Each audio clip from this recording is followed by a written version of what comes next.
మరోమారు ఐఏఎస్ అధికారులు భారీగా బదిలీ అయ్యారు. ఈ మేరకు గురువారం రాత్రి ప్రభుత్వ ప్రధాన కార్యదర్శి ఉత్తర్వులు జారీ చేశారు. తాజా బదిలీలో సీనియర్ ఐఏఎస్ అధికారి ప్రత్యేక ప్రధాన కార్యదర్శిగా ఉన్న జయేష్ రంజన్ ను సీఎంఓ నుంచి ఉద్వాసన పలికారు. ఇక రాత్రికి రాత్రి ఆయనను బదిలీ చేయడంపై సర్వత్రా విమర్శలు వస్తున్నాయి. మెట్రోపాలిటన్ ఏరియా స్పెషల్ చీఫ్ సెక్రటరీగా జయేష్ రంజన్ నియమించారు. And I found it to be a very well curated event. As we know, there are lots of emerging startups who are at a very early stage.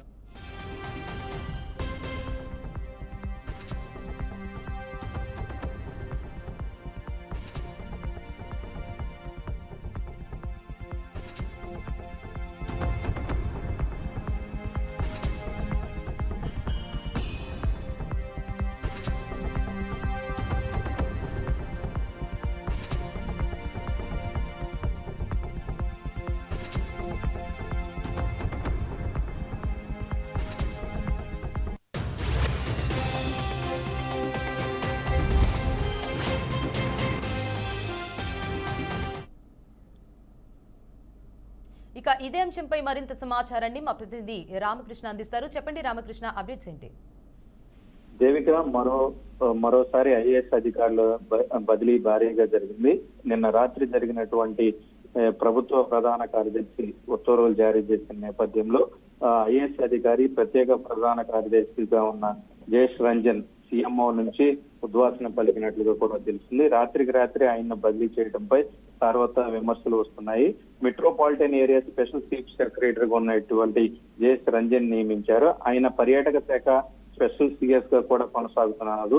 కొంతకాలంగా సీఎంఓలో ప్రత్యేక ప్రధాన కార్యదర్శిగా బాధ్యతలు నిర్వహిస్తున్న జయేష్ రంజన్ తన పరిధి దాటి పరిశ్రమల శాఖ వ్యవహారంలో నిత్యం తలదూర్చడం ఇలాంటివన్నీ కూడా ఆయన పైన రావడంతో కొంత దీనికి సంబంధించి కూడా ఉద్వాసన పలికినట్లుగా కూడా ప్రభుత్వం భావించినట్టుగా కూడా చెప్పవచ్చు. అక్కడ అధికారులపై పెత్తనం చెలాయించడం, పలుమార్లు వివాదాస్పదం అవడం, దానికి సంబంధించి కూడా పరిశ్రమ శాఖలకు సంబంధించి మెయిల్ ఐడి ఏదైతే ఉందో ఆ మెయిల్ ఐడి కూడా తన దగ్గర పెట్టుకుని ఆ పరిశ్రమ శాఖలకు సంబంధించిన ప్రిన్సిపల్ సెక్రటరీ సంజయ్ కుమార్ ని ఇబ్బంది పెట్టారని ఆరోపణలు కూడా సీఎంఓ దృష్టికి వచ్చినాయి. దీనివల్ల ఇటీవల సంజయ్ నేరుగా ప్రభుత్వ ప్రధాన కార్యదర్శిగా ఉన్నటువంటి రామకృష్ణరావుకి ఫిర్యాదు చేయటం, ఇవన్నీ కూడా కొంత దీనికి సంబంధించి సీఎంఓలో నుంచి దీనికి సంబంధించి తప్పించినట్లుగా కూడా ఆరోపణలు అయిపోతున్నాయి. ఈ మధ్య జరిగినటువంటి పారిశ్రామిక భూమ్ రియల్ ఎస్టేట్ మళ్లించే ప్రభుత్వం ఏదైతే హిల్ట్ పాలసీ ఉందో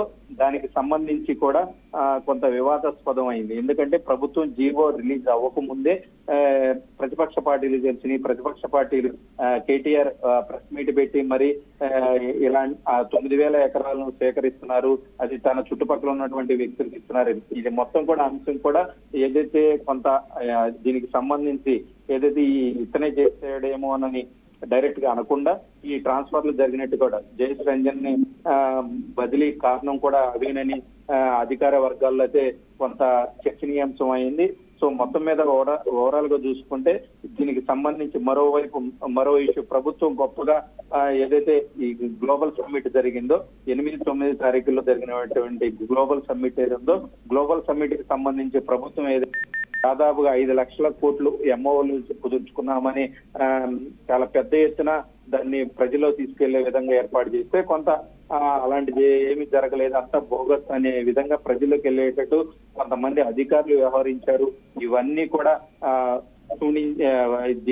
అన్ని విషయాలు కూడా పరిగణనలోకి తీసుకునే ఇదేదైతే జయేష్ రంజన్ ట్రాన్స్ఫర్ ఉందో దీని మొత్తానికి కూడా ప్రభుత్వం తలవంపులు తెచ్చే విధంగా భావిస్తున్నాడనే ఉద్దేశంతోనే ఈ ట్రాన్స్ఫర్ ప్రక్రియ అయితే జరిగినట్టు కూడా తెలుస్తుంది. ఈ మధ్య కాలంలో జరిగినటువంటి ఏదైతే దీనికి సంబంధించి అందాల పోటీలకు సంబంధించి కూడా కొంత జర్నలిస్టులకు సంబంధించి ఒక అమ్మాయిని ఏదైతే తనని దీనికి సంబంధించి కూడా పెద్ద ఎత్తున చర్చనీయాంశంగా మారింది. Devika, right, thank you for the update Ramakrishna.